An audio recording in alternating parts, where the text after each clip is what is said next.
Welcome to our latest tutorial on how to view all chats attachments on Telegram.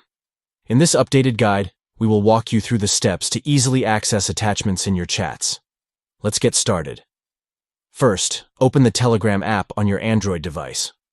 Once the app is open, navigate to the chat where you want to view attachments. Next, tap on the contact name or profile photo at the top of the screen. This will open a menu with various options.